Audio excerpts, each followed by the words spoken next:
أعوذ بالله من الشيطان الرجيم. بسم الله الرحمن الرحيم.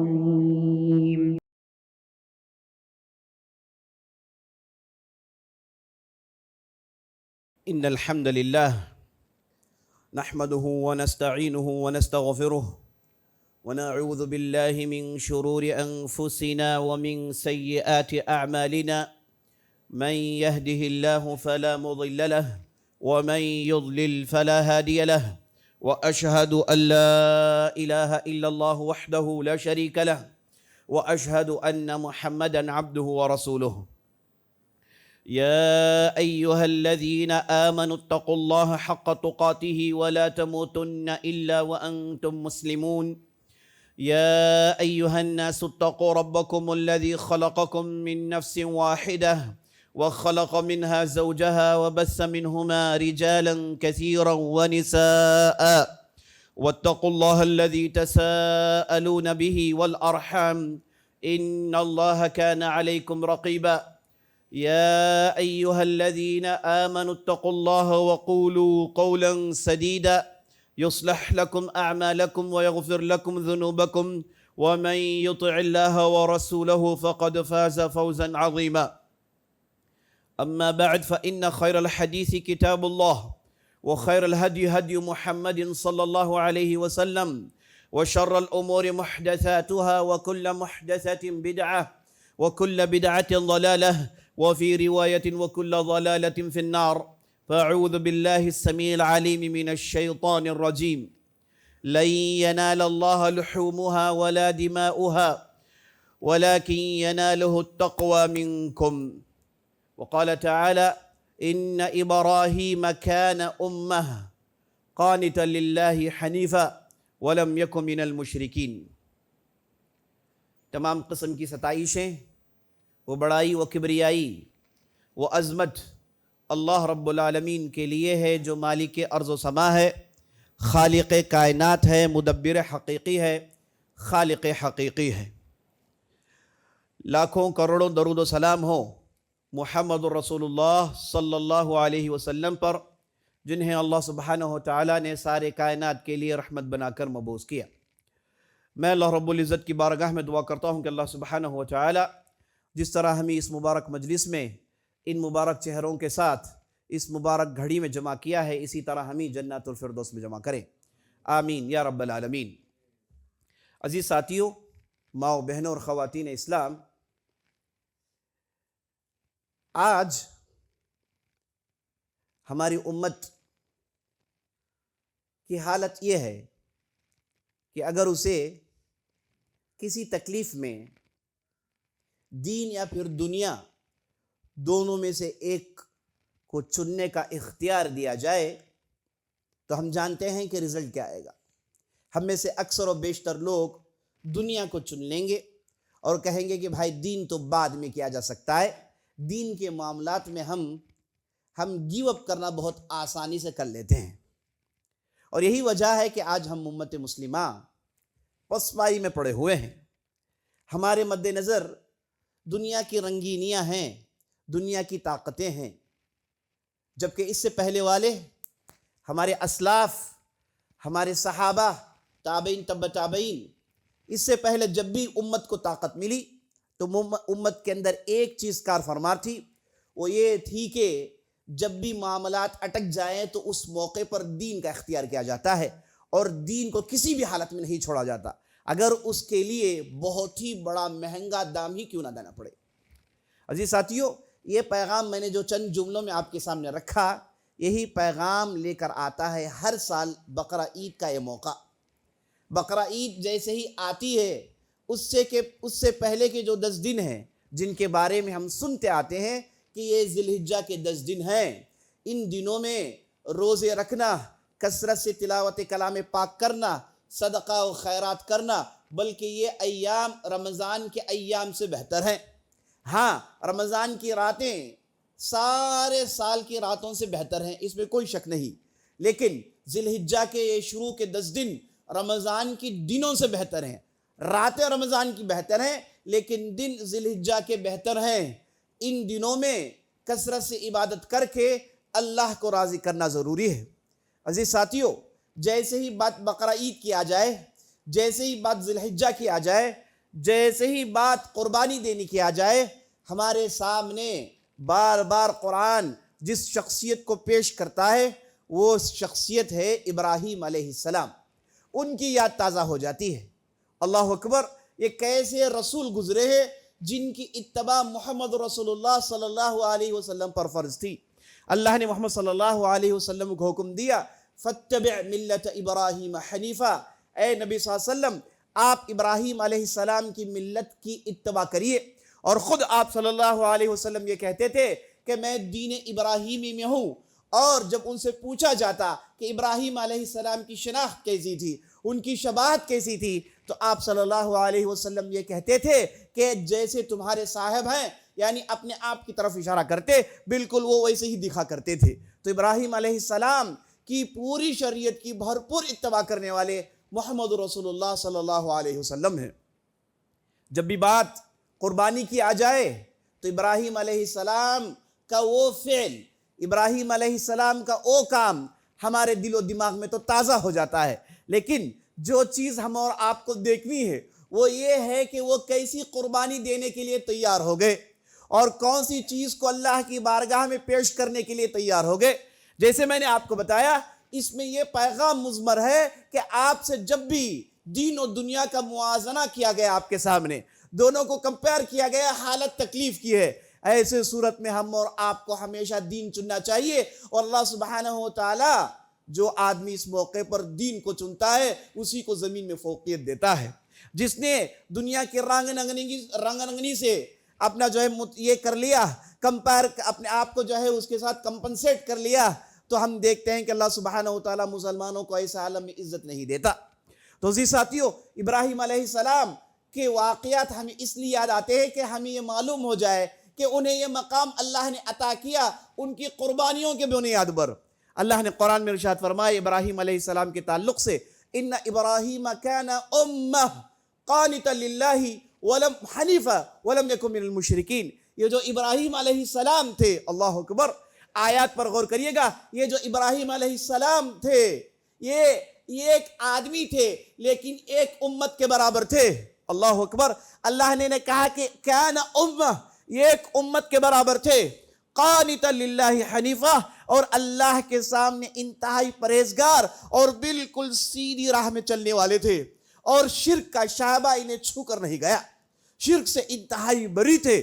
اور بار بار اللہ نے جب بھی قرآن میں ابراہیم کا ذکر کیا اس جملے کو ضرور دہرایا، جس میں اللہ نے کہا وَمَا كَانَ مِنَ الْمُشْرِكِينَ وَلَمْ يَكُنْ مِنَ الْمُشْرِكِينَ، یہ مشرکین میں سے نہیں تھے، یہ شرک کرنے والے نہیں تھے، یہ شرک کرنے والے نہیں تھے۔ اللہ نے بار بار جب بھی ابراہیم کا ذکر آیا، اللہ نے ساتھ شرک کے اس نحوست سے برات کا اعلان کیا۔ وہ اس لیے کہ یہ جو مکہ کے لوگ ہوا کرتے تھے، یہ جو مشرکین مکہ تھے، انہوں نے ہمیشہ ابراہیم کی طرف اس دین کو منسوب کیا جس میں بت پرستی، جس میں شرک اور دوسری گندگیاں بھری پڑی ہوئی تھی۔ ان چیزوں کو ابراہیم کی طرف ریلیٹ کرتے تھے، تو اللہ نے ان پر رد کرتے ہوئے کہا کہ جان رکھو ابراہیم نے کبھی شرک نہیں کی، ابراہیم نے کبھی بتوں کے سامنے سر نہیں ٹیکا، ابراہیم نے کبھی بھی غیر اللہ کو نہیں پکارا، ابراہیم کبھی بھی اللہ کے علاوہ کسی اور سے نہ ڈرتے تھے، کسی اور سے نہ امید رکھتے تھے، اور کسی اور سے نہ محبت رکھتے تھے۔ محبت، خوف، رجا جو عبادت کی بنیادیں تھیں، ان کو اللہ ہی سے جوڑ کر رکھا کرتے تھے ابراہیم علیہ السلام۔ اللہ نے بار بار اس چیز کا اعلان کیا تاکہ ساری دنیا کو معلوم ہو جائے شرک و نحوست سے انبیاء علیہ السلام ہمیشہ بری رہتے ہیں۔ ابراہیم علیہ السلام جو ایک اکیلے امت تھے، اللہ نے انہیں اتنا بڑا مقام اس لیے عطا کیا کہ ان کی قربانیاں انگنت تھی۔ ویسے ابراہیم کی جب بھی بات آئے آپ کے سامنے دو تین باتیں یاد آ جاتی ہیں علیہ السلام۔ پہلا، وہ تھے ابو الانبیاء، جتنے بھی انبیاء ان کے بعد آئے سب انہی کی نسل تھے۔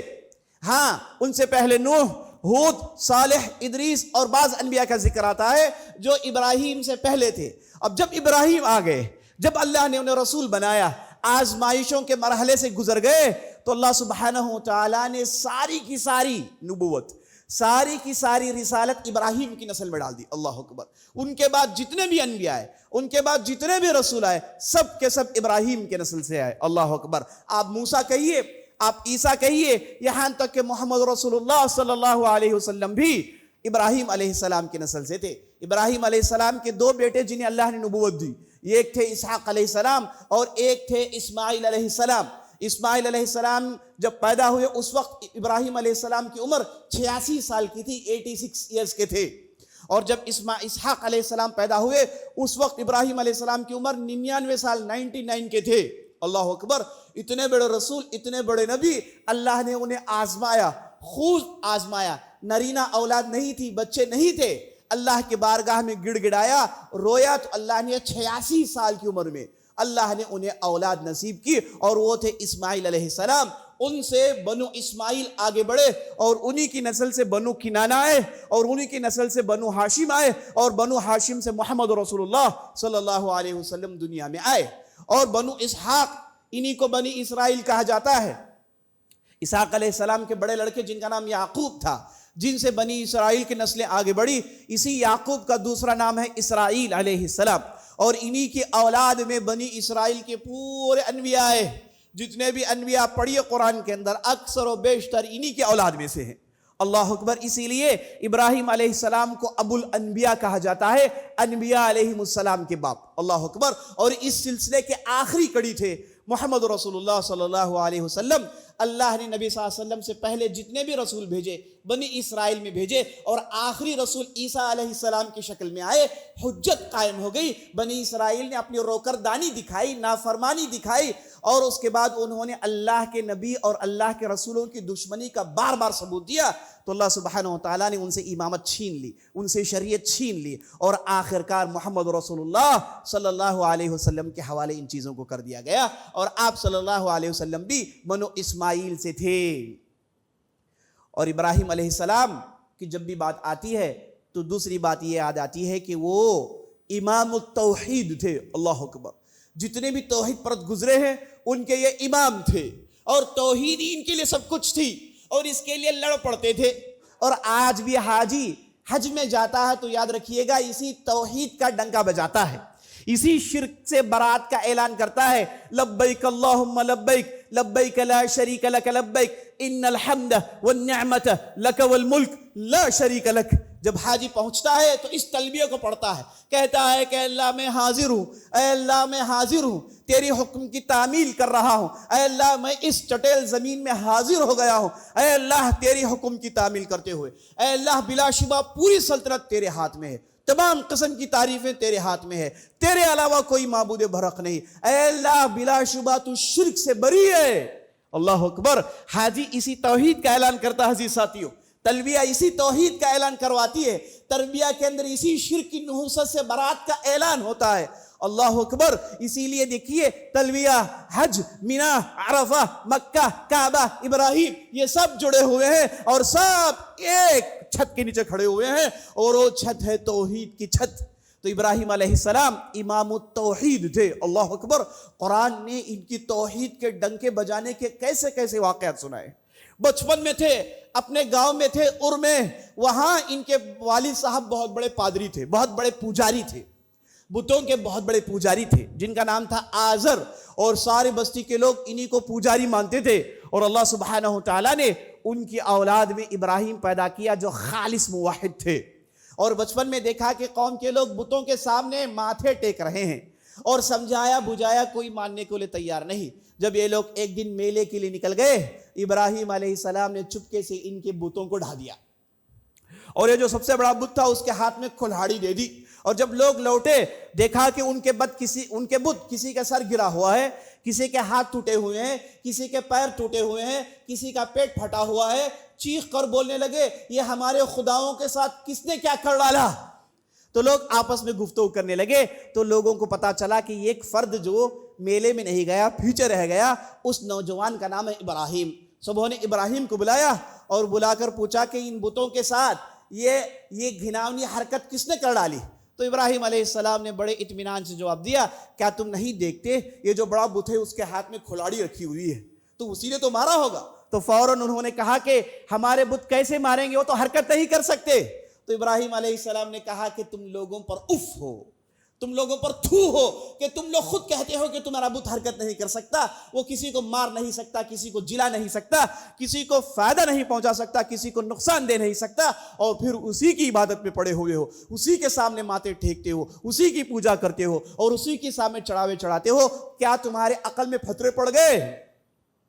جیسے ابراہیم علیہ السلام نے کہا، قوم والے تھوڑی دیر کے لیے سوچنے لگے اور پھر ان کی وہ غلط عقیدگی پھر واپس لوٹ آئی، اور انہوں نے سبوں نے کہا کہ نہیں، یہ ابراہیم کا ہی کام ہے، اب چلو ابراہیم کی سزا یہ ہے کہ اسے آگ میں ڈال دیا جائے۔ یاد رکھ لیجئے گا، اس موقع پر ابراہیم کی عمر بڑی مشکل سے 20 سے بھی کم تھی۔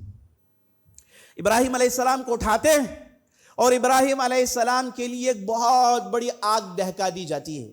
یاد رکھیے گا کہ اس بستی کے پجاری جو بڑے تھے وہ خود ان کے والد تھے، اور خود ان کے والد دشمنوں کی اس دشمنی میں شامل تھے، اور ان لوگوں کے سامنے دہکتی ہوئی آگ کو کھڑا کی گئی اور اس میں ابراہیم علیہ السلام کو پھینکا گیا، اور ابراہیم علیہ السلام آگ میں گرے اور اللہ کا حکم صادر ہوا، یا نار کونی بردا وسلاما علی ابراہیم، اے آگ ٹھنڈی پڑ جا، سراپا سلامت بن جا ابراہیم کے لیے۔ اور ابراہیم علیہ السلام پھولوں کی طرح آگ کے ان انگاروں کے درمیان باہر نکل آتے ہیں۔ پوری قوم اس واقعے کو دیکھ رہی ہے، خطرناک معجزہ تھا، اس سے بڑا معجزہ کسی اور چیز کی ضرورت نہیں تھی۔ ابراہیم باہر نکل آئے، انہیں کچھ ہوا نہیں، اور اس کے بعد ابراہیم نے قوم والوں کو چھوڑ دیا، کیونکہ اس کے بعد ان کے ساتھ رہنا مشکل تھا۔ یہ تو مارنے قتل کرنے میں اترائے، اب ہر ممکن کوشش کریں گے کہ دعوت میں روڑے ڈالیں۔ تو ابراہیم علیہ السلام نے قوم کو خیرآباد کیا، وہاں سے نکل گئے، توحید کا پہلا جھنڈا ابراہیم علیہ السلام نے یہاں گاڑا۔ اس کے بعد نکلے، اپنے والد صاحب سے مستقل گفتگو ہوئی۔ سورہ مریم کے اندر اللہ سبحانہ وتعالیٰ نے ابراہیم کی گفتگو ان کے والد کے ساتھ تفصیل سے بیان کی ہے۔ بار بار کہتے ہیں کہ ابا جان آپ جس راستے میں غلط راستہ ہے، ابا جان تم شیطان کی عبادت کر رہے ہو، ابا جان میری اتباع کرو، میں تمہیں صحیح راستے میں ڈالوں گا، اللہ کی طرف سے میرے پاس پیغام آتا ہے، اللہ کی طرف سے میرے پاس رسالت نبوت آئی ہوئی ہے، ابا جان میں تمہیں سیدھی راستہ دکھا سکتا ہوں۔ یہ ابراہیم نے بار بار کہا، لیکن ان کے والد نے ان کی ایک نہیں مانی، الٹا کہا کہ ابراہیم گھر چھوڑ دو ورنہ ہم تمہیں سنگسار کر دیں گے، پتھر مار مار کے تمہارا معاملہ تمام کر دیں گے۔ اور ابراہیم علیہ السلام نے والد صاحب کو اس وعدے سے چھوڑا کہ میں تمہارے لیے اللہ کے پاس استغفار کروں گا۔ اللہ اکبر! یہ انبیاء علیہ السلام کا دل ہوتا ہے، یہ انبیاء علیہ السلام کا رحم کرم بھرا ہوا دل ہوتا ہے کہ اتنا سب کچھ ہونے کے باوجود یہ وعدہ کرتے ہیں کہ والد صاحب آپ کے لیے تو ہم دعا کریں گے۔ اس کے بعد ابراہیم علیہ السلام نکلے، نمرود کے ساتھ نبرد آزما ہو گئے۔ یہ نمرود جس نے اپنے آپ کو زمین میں خدا کہا، اپنے آپ کو ساری زمین کا رب کہا، ابراہیم علیہ السلام ایک اکیلے آدمی توحید کے علم بردار دیکھیے، توحید جس کے رگ و ریشے میں پڑی ہوتی ہے، شرک سے جس کے اندر نفرت پیدا ہو گئی ہوتی ہے، وہ آدمی حق کو لے کر اس طریقے سے لڑ جاتا ہے ساری دنیا سے۔ ابراہیم علیہ السلام کھڑے ہو گئے اور نمرود سے مقابلہ شروع ہو گیا، اور نمرود سے کہنے لگے کہ تم جھوٹے ہو، تم مکار ہو، تم خدا ہو نہیں سکتے۔ اور اس کے بعد ابراہیم نے کہا کہ میرا خدا تو وہ ہے جو مارتا ہے جلاتا ہے۔ نمرود کو یہ بات سمجھ میں نہیں آئی، اس ظالم نے کیا کیا، قیدیوں کو بلایا، یہ قیدی جس پر ہمیشہ کی تھی جینے کی قید خانے میں، اسے بلایا، اسے رہا کر دیا، ایک کو مرنا تھا اسے رہا کر دیا، ایک کو جینا تھا اسے مار ڈالا۔ اور اس کے بعد نمرود نے کہا کہ دیکھو میں بھی مارتا ہوں، میں بھی جلاتا ہوں۔ ابراہیم علیہ السلام کے لیے بہت ہی آسان تھا، کہتے کہ بھائی تم جو کر رہے ہو وہ نہیں ہے میں جو بول رہا ہوں، لیکن ابراہیم غیر ضروری ڈسکشن میں جانا نہیں چاہے، انہوں نے سیدھے سیدھے کہا کہ میرا رب وہ ہے جو مشرق سے سورج نکالتا ہے مغرب میں ڈوباتا ہے، اب چلو تم کر دکھاؤ۔ یہ جو نمرود تھا، قرآن کہتا ہے بہت الذی کفر، یہ پھرا کر رہ گیا، اسے جواب نہیں بن پڑا۔ تو ابراہیم علیہ السلام نے وہاں پر بھی توحید کا ڈنکا بجایا، وہاں پر بھی توحید کا اعلان کیا۔ اس لیے ابراہیم توحید کے امام ہے، یاد رکھ لیجئے گا، ابراہیم کا لقب امام التوحید ہے۔ جہاں کہیں بھی گئے انہوں نے توحید کا پیغام بھیجا، اور ہم نبی صلی اللہ علیہ وسلم کی اتباع کرنے والے اور نبی صلی اللہ علیہ وسلم ابراہیم کے اتباع کرنے والے، ہماری پوری کی پوری شریعت توحید سے بھری پڑی ہوئی ہے۔ ہمارے اندر شرک کا کوئی امکان نہیں، غیر اللہ کے سامنے ماتھے ٹیکنا، غیر اللہ سے مانگنا، غیر اللہ سے ڈرنا، غیر اللہ سے امید لگا کر بیٹھنا، غیر اللہ سے دل محبت لگا کے بیٹھنا، ان سارے اصولوں کی ذرا بھی گنجائش نہیں ہماری شریعت میں۔ ہماری شریعت ان سارے جڑوں کو کاٹ کر پھینکتی ہے۔ آپ کا اگر تعلق ہو تو یاد رکھیے گا رب العالمین سے. آپ اگر ڈرتے ہوں تو رب العالمین سے. آپ اگر محبت کرتے ہوں تو رب العالمین سے. آپ اگر امید لگائے بیٹھے ہوں تو رب العالمین سے. اور اس راستے کو دکھائیں گے محمد رسول اللہ صلی اللہ علیہ وسلم. اللہ اور اللہ کے رسول کی اتباع، خالص شریعت، صاف شفاف شریعت. یاد رکھ لیجئے گا اس میں شرک کی کوئی گنجائش نہیں. تو ابراہیم کی یاد ہمیں توحید کی یاد تازہ کرتی ہے. اور ابراہیم علیہ السلام جہاں ابو الانبیاء تھے، جہاں امام التوحید تھے، ساتھ ساتھ قرآن نے ان کی قربانیوں کی پوری فہرست کھینچ ڈالی. اللہ اکبر. پہلے گھر سے نکال دیے گئے، والد صاحب کو خیر آباد کہا، بستی والوں سے خیر آباد کہا، اس کے بعد ایوانوں کو خیر آباد کہا، اس کے بعد دولت کو ملنے والی تھی اسے خیر آباد کہا، شہرت کو خیر آباد کہا، سب کو خیر آباد کہہ کہ ابراہیم علیہ السلام ایک اکیلے نکل پڑتے ہیں. ایک اکیلے نکل پڑتے ہیں. جہاں کہیں بھی گئے توحید سنایا، جہاں کہیں بھی گئے لوگوں کو بتایا کہ اللہ کا دین کیا کہتا ہے. اور ابراہیم علیہ السلام کی قربانیوں کے سلسلے میں جو چھوٹی کی قربانی جس کا ذکر قرآن کرتا ہے وہ ان کے خود لڑکے کی ذبح ہے. ابراہیم علیہ السلام جو قربانی کے مجسمہ تھے، ایک مرتبہ اپنی خواب میں دیکھتے ہیں کہ وہ اپنے لڑکے اسماعیل کو قربانی کر رہے ہیں. اللہ اکبر. یہ اسماعیل کون ہے عزیز ساتھیوں؟ یہ جب پیدا ہوئے، یہ دیکھیے یہ بھی قربانی ہے. یہ جب پیدا ہوئے اللہ کا حکم ہوا تو اسماعیل اور ان کی ماں ہاجر کو لے گئے چٹیل زمین جہاں پر زندگی کی کوئی امید نہیں، ایک چرنے والا، ایک پودا، ایک زندگی کے امکانات نہیں تھے. ویسے سرزمین میں لے گئے. ماں بیٹے کو ابراہیم نے چھوڑ دیا. کوئی انسان نہیں ہے مکے کی سرزمین میں. فی واد غیر ذی زرع عند بیتک المحرم، ابراہیم کہتے ہیں کہ ایسی وادی جس میں ہریالی کی تصور نہیں کی جا سکتی.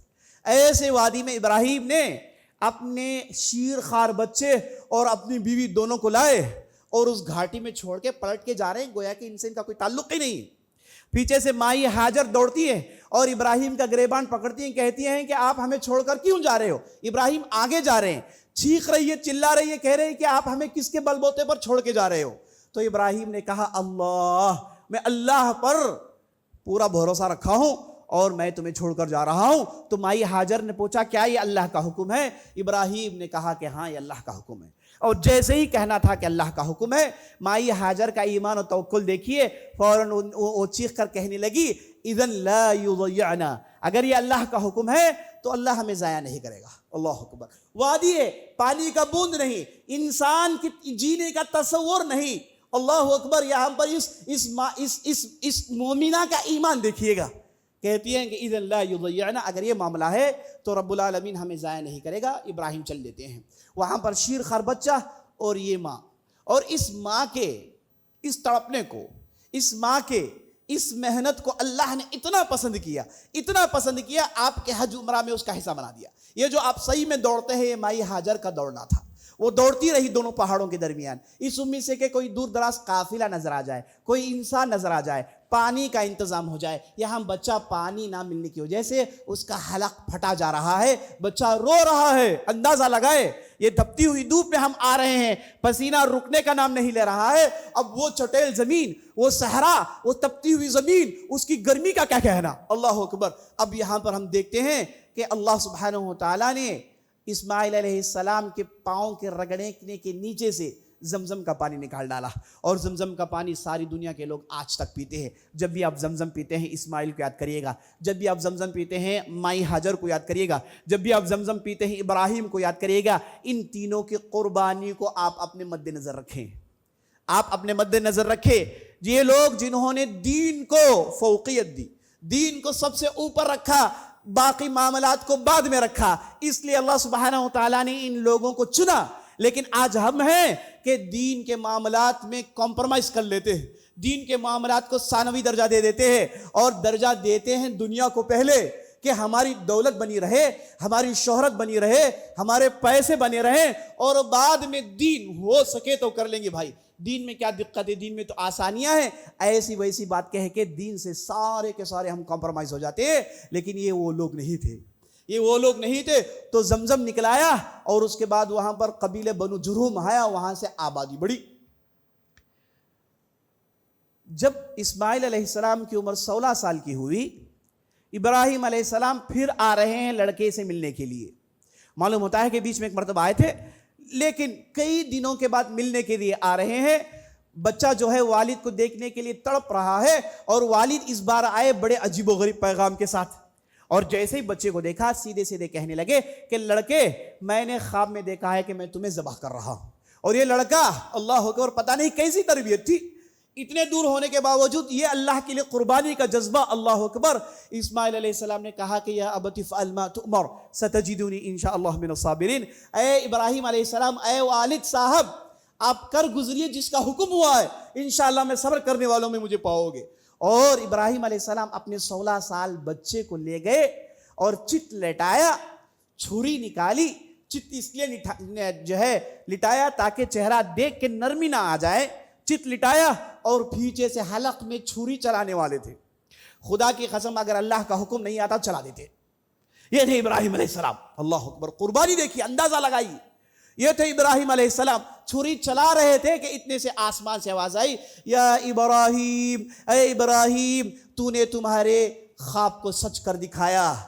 ہم تو تمہیں آزما رہے تھے. آسمان سے ایک دمبا اتارا اللہ نے اور کہا کہ تم اپنے لڑکے کے بدلے اس دمبے کو قربانی دے دو. اور ابراہیم علیہ السلام کی قربانی اللہ اکبر اتنی صاف و شفاف, اتنی اخلاص سے پر تھی کہ اللہ نے قیامت تک کے آنے والے مسلمانوں سے کہہ دیا کہ بھائی صاحب تم بھی قربانی کرو گے.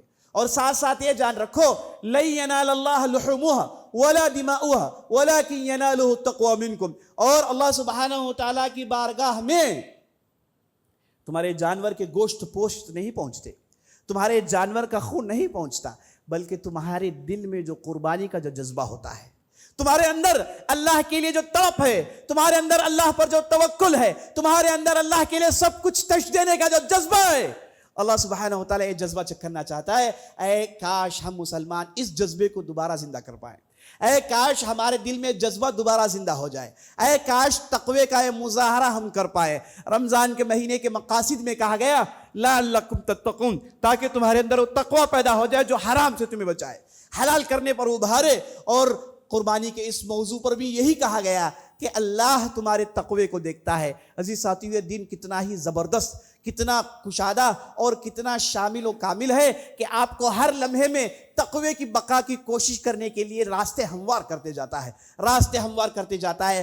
آپ کو تھوڑی قربانی دے کے آگے بڑھنا ہے. اللہ سبحانہ وتعالیٰ آپ کے اس بڑے ہونے کو قبول کرتا ہے, آپ کے اس آگے بڑھنے کو قبول کرتا ہے. اللہ سے دعا کریے گا کہ اللہ سبحانہ وتعالیٰ ہم اور آپ کے دل میں قربانی کا حقیقی جذبہ ڈالے, ہم اور آپ کے دل میں اللہ کے لیے قربانی تشنے کا ہمارے اندر وہ جذبہ ڈال دے. ھذا باللہ توفیق و صلی اللہ علیہ وسلم.